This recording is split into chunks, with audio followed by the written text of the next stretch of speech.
हरे कृष्णा, सबको राधे राधे। आज हम नीम करौली बाबा का जीवन चरित्र के बारे में जानेंगे। बहुत अद्भुत उनका जीवन चरित्र है और हमारे भारतवर्ष में ऐसे बहुत सारे संत हुए हैं जिनको भगवान का अवतार कहा जाए, संत कहा जाए या दिव्य पुरुष कहा जाए। उनके लिए कुछ भी शब्द हम अगर प्रयोग करें तो अतिशयोक्ति नहीं होगी। उनमें ही एक संत हुए भारतवर्ष में बाबा नीम करौली। महाराज जी का जन्म 1900 ईस्वी के लगभग फिरोजाबाद ज़िले के अकबरपुर गांव में हुआ था। इनका वास्तविक नाम जो है वो लक्ष्मी नारायण शर्मा था और इनके पिता का नाम श्री दुर्गा प्रसाद शर्मा था। बाबा की प्रारंभिक शिक्षा किरहीन ग्राम में हुई और 11 वर्ष की अल्प आयु में ही इनका विवाह एक संपन्न ब्राह्मण परिवार की कन्या से हो गया था। लेकिन विवाह के कुछ समय बाद ही इन्होंने घर छोड़ दिया था। संन्यास जीवन कैसे बाबा का शुरू हुआ? घर छोड़ने के बाद नीम करौली बाबा गुजरात चले गए और वहाँ पहले एक वैष्णव मठ में दीक्षा लेकर साधना की उन्होंने और उसके बाद अन्य कई स्थानों पर साधना की। 17 वर्ष की आयु में इन्हें ईश्वर के दर्शन और ज्ञान प्राप्त हो गया था। लगभग 9 वर्षों तक गुजरात में साधना करने के बाद महाराज जी भ्रमण पर निकले और वापस फिरोजाबाद के नीम करौली नामक गांव में रुके। यहीं ज़मीन में गुफा बनाकर पुनः साधनारत हो गए। यहाँ उन्होंने गोबर की बनी एक हनुमान जी की प्रतिमा की स्थापना की, जो कि अब बहुत ज़्यादा प्रसिद्ध है। उस पर सिंदूर चढ़ाने से हर मनोकामना पूर्ण होती है। यहाँ उनकी ख्याति दिन पर दिन बढ़ने लगी। नीम करौली बाबा का गृहस्थ आश्रम में पुनः प्रवेश हुआ। किसी परिचित व्यक्ति के द्वारा बाबा के पिता को इनके निवास स्थान का पता चला, तो उन्होंने वहां पहुंचकर बाबा को गृहस्थ आश्रम का पालन करने की आज्ञा दी। वे चुपचाप पिता की आज्ञा मानकर पुनः गृहस्थ आश्रम में प्रविष्ट हुए और इस प्रकार बाबा नीम करौली की कहानी भी किसी चमत्कार से कम नहीं है। गृहस्थ आश्रम में बाबा नीम करौली के 2 पुत्र और 1 पुत्री की प्राप्ति हुई, जिनके नाम क्रमशः अनंग सिंह शर्मा, धर्म नारायण शर्मा और बेटी गिरजा है। गृहस्थ आश्रम के दौरान बाबा सामाजिक और धार्मिक कार्यों में बढ़ चढ़कर हिस्सा लेते थे, लेकिन मन से सन्यासी नीम करौली बाबा का मन ज़्यादा दिन गृहस्थ आश्रम में नहीं लगा। सन 1958 के लगभग महाराज जी ने पुनः फिर घर त्याग दिया और बहुत से स्थानों का भ्रमण करते हुए ये कैंची ग्राम पहुंच गए और सन 1962 में बाबा भ्रमण करते हुए नैनीताल से 20 किलोमीटर दूर पतंग नगर में स्थित कैंची नामक ग्राम में पहुंचे। यहाँ सड़क पर 2 कैंची की तरह तीखे मोड़ होने के कारण इसका नाम कैंची पड़ा है। यह स्थान सुरम्य पहाड़ी वादियों और देवदार के विशाल और घने वृक्षों के बीच में स्थित है। यह स्थान महाराज जी को इतना पसंद आया कि उन्होंने यहाँ आश्रम स्थापना का संकल्प कर लिया और फिर 15 जून 1964 को यहाँ एक भव्य आश्रम नीम करौली बाबा नैनीताल की स्थापना हुई। तब से प्रतिवर्ष यह 15 जून को स्थापना दिवस मनाया जाता है यहाँ, जिसमें एक भव्य मेले और भंडारे का आयोजन बाबा के समय से अनवरत चल रहा है। इस दिन यहाँ अपार भीड़ होती है।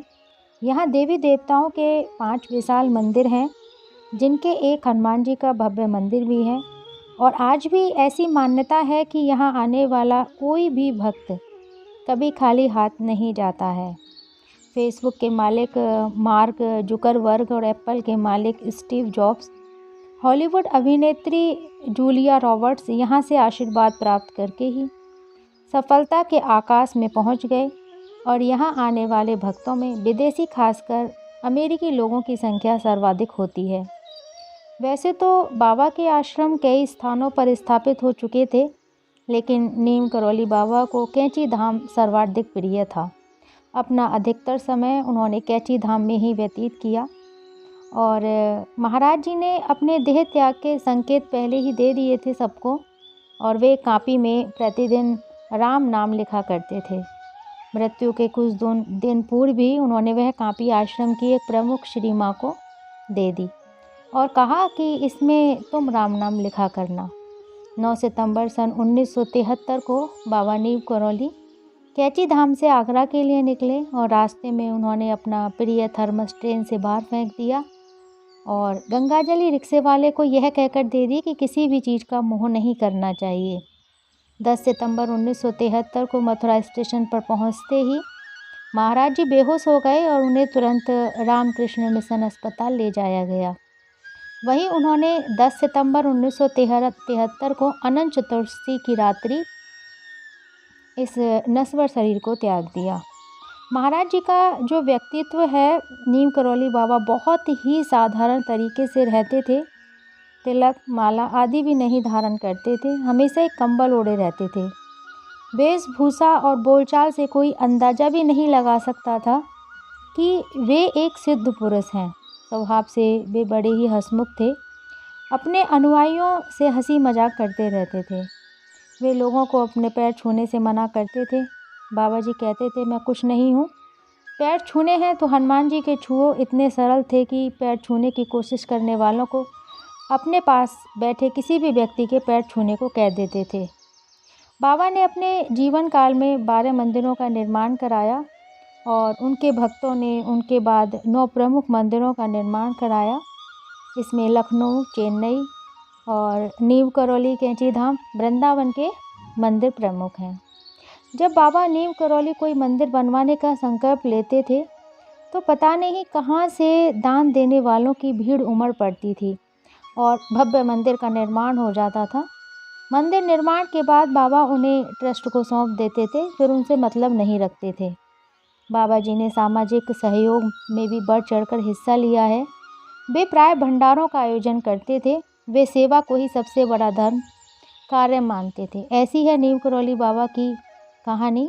और नीव करौली बाबा के जो अनुयायी हैं, भारत में नहीं वरन अमेरिका और यूरोपीय देशों में भी हैं। वैसे तो उनकी लिस्ट बहुत लंबी है, परंतु कुछ प्रमुख नाम इस प्रकार हैं, जैसे पंडित जवाहरलाल नेहरू, पूर्व राष्ट्रपति बीपी गिरी, बिरला समूह के जुगल किशोर और उत्तर प्रदेश के प्रथम मुख्यमंत्री पंडित गोविंद वल्लभ पंत, डॉक्टर संपूर्णानंद, पूर्व उपराष्ट्रपति गोपाल स्वरूप पाठक, राज्यपाल रहे KM मुंशी, राजा भद्री, महाकवि सुमित्रा नंदन पंत, अंग्रेज जनरल मकन्ना आदि। नीव करौली बाबा और स्टीव जॉब्स। प्रमुख विदेशी अनुयायियों में एप्पल कंपनी के फाउंडर स्टीव जॉब्स जब अपनी असफलताओं के कारण डिप्रेशन में आ गए थे और उन्हें कोई रास्ता नहीं सूझ रहा था, तो अपने एक मित्र की सलाह पर वे कैची धाम आए थे। हालांकि बाबा पहले ही समाधि ले चुके थे, लेकिन बाबा की मूर्ति के सामने बैठकर उन्हें जो प्रेरणा मिली, उसने उन्हें विश्व के सबसे लोकप्रिय और प्रीमियम आईफोन का आविष्कार बना दिया, जिसे खरीदने के लिए अमीर लोग लाइन लगाते हैं। इसी प्रकार एक बार जब फेसबुक अपने बुरे दौर में गुजर रही थी, तो इसके मालिक मार्क जुगरबर्ग फेसबुक को बेचने का फैसला कर रहे थे, लेकिन किसी ठोस निर्णय पर वो नहीं पहुंच पा रहे थे। तब स्टीव जॉब्स की सलाह पर वे कैची धाम आए और 2 दिन रुके थे वहाँ पर।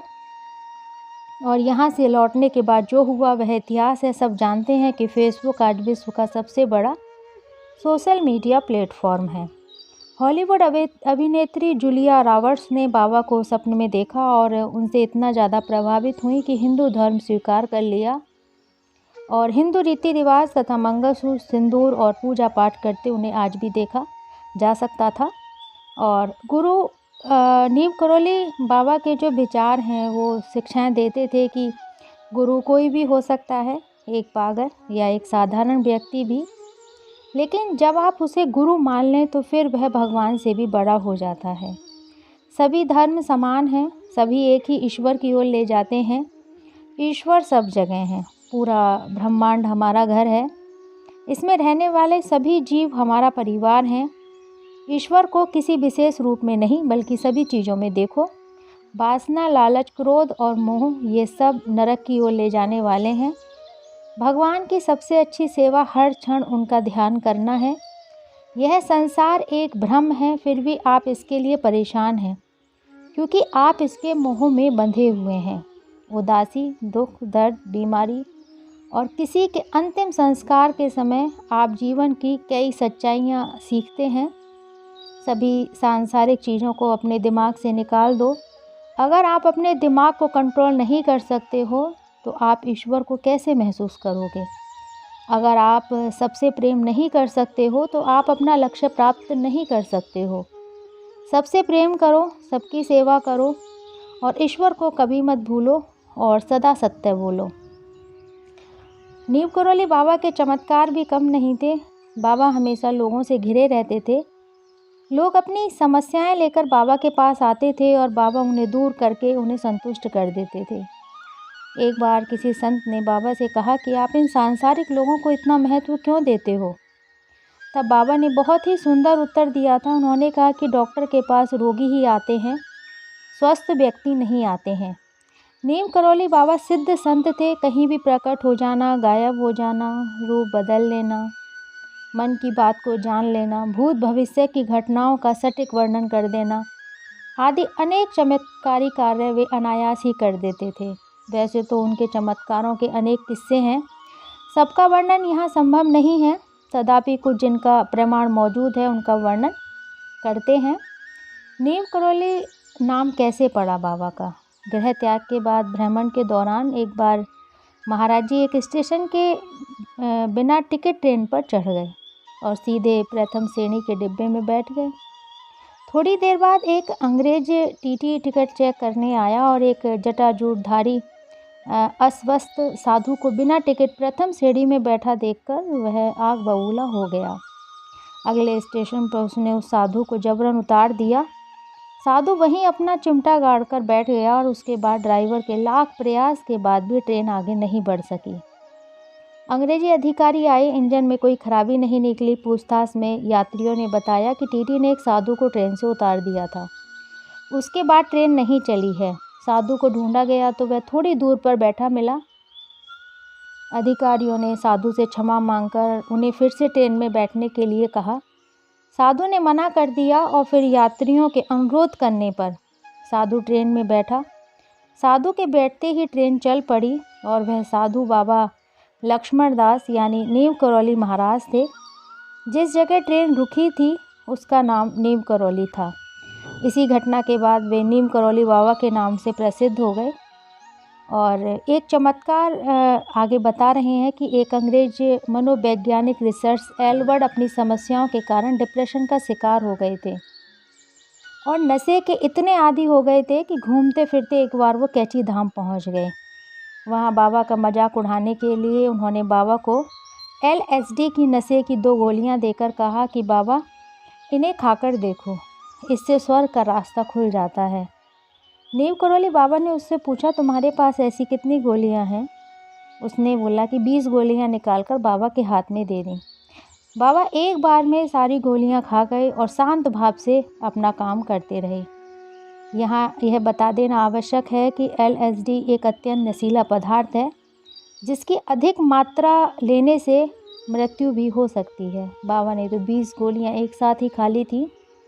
अंग्रेज आश्चर्यचकित बैठा बाबा के मरने का इंतज़ार कर रहा था, लेकिन कई घंटे बीत जाने के बाद भी जब बाबा पर कोई असर नहीं हुआ तब वह हाथ जोड़कर महाराज जी के आगे नतमस्तक हो गया। ऐसे ही अनेक चमत्कारों से भरी नीम करौली बाबा की कहानी है। महाराज जी ने उससे कहा कि तुम इन बेकारों की चीज़ों में अपना जीवन क्यों नष्ट कर रहे हो, इन सांसारिक कष्टों से क्यों भयभीत होते हो। बाबा के परम ज्ञान युक्त वचनों से रिचर्ड एल्वर्ड की आंखें खुल गईं और उसने अपना जीवन बाबा की सेवा और आध्यात्मिक उन्नति के लिए समर्पित कर दिया। महाराज जी ने उसे बाबा रामदास नाम दिया। रामदास बाबा अमेरिका में बहुत बड़े आध्यात्मिक गुरु और मार्गदर्शक के रूप में विख्यात हुए।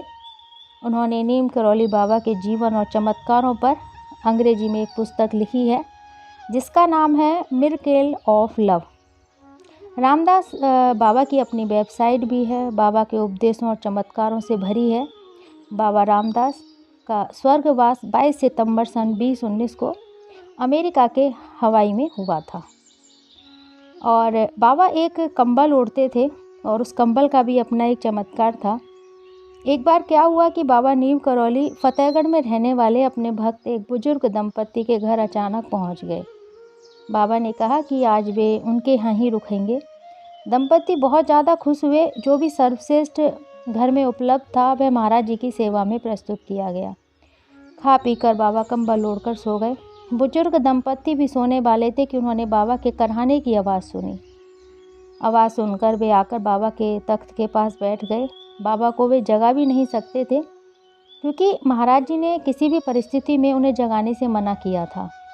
पूरी रात बाबा इस तरह कराहते रहे जैसे कोई उन्हें मार रहा हो। सुबह महाराज जी उठे और अपना कंबल लपेटकर बुजुर्ग को देते हुए कहा कि इसे नदी में फेंक आओ और इसे खोलकर कदापि मत देखना। बुजुर्ग दंपत्ति कंबल लेकर चले तो वह भारी लगा और उसमें लोहे की चीज़ों की खनखनाहट की आवाज़ भी आ रही थी। उन्होंने सोचा कि बाबा ने तो खाली कंबल दिया था, फिर इसमें लोहा कहाँ से आ गया, लेकिन जिज्ञासा के बावजूद उन्होंने कंबल बिना खोले नदी में प्रवाहित कर दिया। जाने से पहले बाबा ने कहा कि परेशान मत होना, 1 महीने के बाद तुम्हारा बेटा वापस आ जाएगा। उन बुजुर्ग दंपत्ति का इकलौता बेटा ब्रिटिश सेना में था। द्वितीय विश्व युद्ध में वह बर्मा फ्रंट का तैनात था और 1 महीने के बाद जब उनका बेटा वापस आया तो उसने जो कहानी सुनाई वह अविश्वसनीय थी। उन्होंने बताया कि एक रात सेना की उनकी टुकड़ी जापानी सेना से चारों ओर से घिर गई थी। भीषण गोलाबारी हुई जिसमें उसके सारे साथी मारे गए। रात भर गोलियां चलती रहीं लेकिन उसे एक भी गोली नहीं लगी। ऐसा महसूस हो रहा था कि जैसे किसी ने उनके सामने कोई अदृश्य दीवार खड़ी कर दी है जिसके पार कोई गोली नहीं आ पा रही है। सुबह जब ब्रिटिश सेना की ओर टुकड़ियां आ गईं तब वह वहां से सुरक्षित निकल पाए। वह उसी रात की बात थी जब बाबा उनके घर आए थे। अब उन्हें बाबा के रात भर कराहने का मतलब समझ आया और बाबा रात भर उनके बेटे की रक्षा कर रहे थे। उन्हें लगने वाली गोलियां वे स्वयं झेल रहे थे। इस घटना का वर्णन बाबा रामदास ने मिरेकल ऑफ लव पुस्तक में किया है। ऐसी ही चमत्कार बाबा के जीवन में बहुत कहानियां हैं। एक बार बाबा ने महिला के प्राण वापस लाए। प्यारेलाल गुप्ता बरेली में बताया था कि एक बार मेरी पत्नी की तबीयत बहुत ज़्यादा ख़राब हो गई थी। बचने की कोई भी आशा नहीं थी और मेरे पास बाबा के स्मरण के अलावा कोई दूसरा विकल्प नहीं बचा था। तभी किसी से पता चला कि नीम करौली बाबा बरेली में डॉक्टर भंडारी के घर आए हैं। मैं भागकर वहां पहुंचा, लेकिन तब तक बाबा कहीं और जा चुके थे। दिन भर ढूंढने के बाद भी बाबा का कहीं भी अता पता नहीं चला और मैं निराश होकर एक पेड़ के नीचे बैठकर दुखी मन से बाबा का ध्यान कर रहा था। तभी एक व्यक्ति ने आकर मुझे बताया कि जिन बाबा जी को तुम ढूंढ रहे हो वे कमिश्नर लाल के घर पर हैं। मैं भागकर वहां पहुंचा, लेकिन चपरासी ने मुझे अंदर जाने नहीं दिया। मैं बाहर ही खड़ा होकर बाबा से मन ही मन दीनतापूर्वक प्रार्थना करने लगा और थोड़ी देर बाद बाबा अचानक बाहर निकल आए और सीधे मेरे पास आकर बोले, रिक्शा ला, तेरे घर चलते हैं। बाबा ने कमिश्नर साहब की गाड़ी में बैठने से मना कर दिया और मेरे साथ रिक्शे में मेरे घर पहुंचे। वे सीधे मेरी पत्नी के पलंग के पास जाकर कुर्सी पर बैठ गए और अपने पैर ऊपर पलंग पर रख दिए। मेरी पत्नी ने बड़ी कठिनाई से किसी तरह अपना सिर बाबा के चरणों में रख दिया। ऐसा करते ही उसकी नब्ज छूट गई और घर में रोना पीटना शुरू हो गया। लेकिन बाबा जोर से चिल्लाकर बोले, नहीं नहीं, मरी नहीं है, आनंद में है। ऐसा कहकर बाबा ने मेरी पत्नी के गाल पर हल्की सी चपत मारी और वह होश में आ गई। रात 10:30 बजे बाबा ने हिमालय कंबल मांग कर ओढ़ा और अपना कंबल मेरी पत्नी के ऊपर डालकर चले गए। दूसरे दिन बाबा फिर आए और उनके चरण छूते ही पत्नी के प्राण फिर निकल गए। बाबा के हाथ लगाते ही वह फिर जीवित हो गई। बाबा ने कहा, माई मुझे बहुत परेशान करती है, मुझे बैठना पड़ जाता है। इसके बाद मेरी पत्नी बिना किसी इलाज के स्वस्थ हो गई। ऐसे ही एक बार आँखों की रोशनी वापस आ गई। ये नीम करौली बाबा की कहानी चमत्कारों से बहुत ज़्यादा भरी हुई है और उनका जीवन ऐसा ही है कि एक बुजुर्ग व्यक्ति उन दिनों बाबा की सेवा में थे। एक दिन उनकी दोनों आँखों की रोशनी चली गई और ये बात बाबा को बताई गई तो उन्होंने कहा, समर्थ गुरु रामदास ने अपनी माँ की आंखें ठीक की थीं। दुनिया में ऐसा कोई दूसरा संत नहीं है जो यह कर सके। इसके बाद नीम करौली महाराज ने एक अनार मांगा। मंगा कर खाया और अपना कंबल सिर से ओढ़ लिया। उनकी आंखों से खून निकल रहा था। थोड़ी देर बाद बाबा ने कंबल हटाया तो सब कुछ सामान्य था। आश्चर्यजनक रूप से उन बुजुर्ग की आंखें भी ठीक हो गई थीं। बाबा ने उनसे कहा कि अब तुम अपने कारोबार से रिटायर हो जाओ और अपनी आध्यात्मिक उन्नति की ओर ध्यान दो। अगले दिन जब डॉक्टर बुजुर्ग की आंखें चेक करने आए तो उनकी आंखों की रोशनी वापस देखकर बोले, यह असंभव है, किसने ऐसा किया है? जब उन्हें बताया कि बाबा की कृपा से यह संभव हुआ है, उन्होंने बाबा से मिलना चाहा लेकिन बाबा जा चुके थे।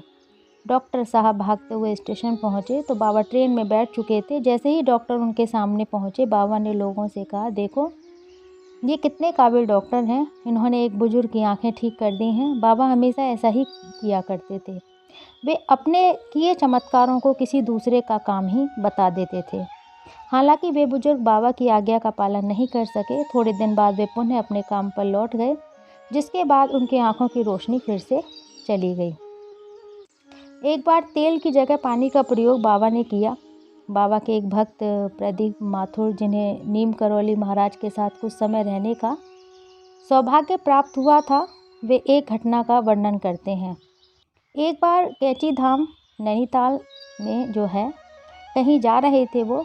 ड्राइवर ने बताया कि गाड़ी में पेट्रोल बहुत कम है, ज़्यादा दूर नहीं चल पाएगी। बाबा ने कहा, चलो देखा जाएगा।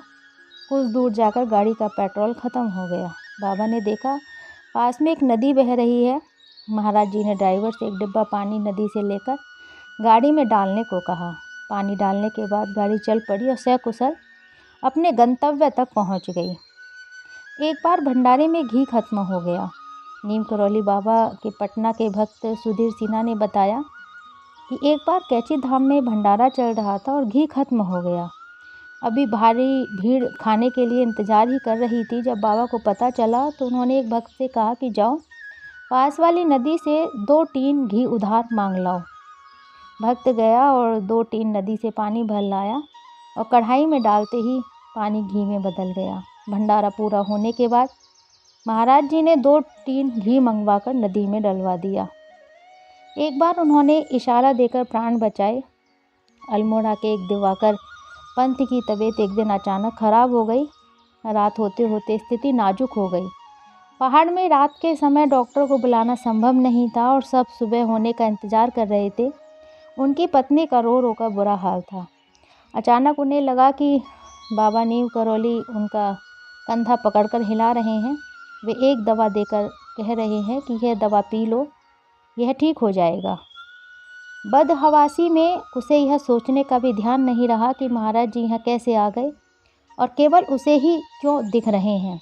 उसने जल्दी से उठकर वही दवा दिवाकर जी को पिला दी और दवा पीने के बाद दिवाकर जी की हालत और बिगड़ गई। वे हिंसक हो उठे और अनाप शनाप बकने लगे। परिवार के लोग पत्नी को कोसने लगे कि पता नहीं कौन सी दवा पिला दी। पत्नी को खुद भी नहीं पता था कि कौन सी दवा पिलाई और इस दवा का क्या नाम है, ये कहाँ से आई और क्या काम करती है। किसी तरह सुबह हुई और डॉक्टर आए, चेकअप हुआ। डॉक्टर ने बताया कि अब चिंता की कोई बात नहीं है। रात को पिलाई दवा किसी से देखकर डॉक्टर ने पूछा, यह दवा किसने दी? सबने पत्नी की ओर इशारा किया। वह बेचारी अपराध बोझ से ग्रस्त पूरी तरह से रोई जा रही थी। डॉक्टर ने कहा, बेटी तुमने बहुत अच्छा काम किया। इस दवा का नाम कोरोमाइन है, इसी ने तुम्हारे पति के प्राणों को बचा लिया है। तो नीम करौली बाबा की कहानी ऐसे अनेक अविश्वसनीय चमत्कारों से भरी हुई है। सबका वर्णन संभव नहीं है। ऐसे संत युगों में धरती पर अवतरित होते रहते हैं। वे अपने व्यक्तित्व और उपदेशों से बाबा नीम करौली बाबा जैसे संत वर्तमान में एवं आने वाली पीढ़ियों का ईश्वरीय सत्ता में विश्वास दृढ़ करने के लिए ही आते हैं और जीवन के सही अर्थ की खोज में मार्गदर्शन करते हैं।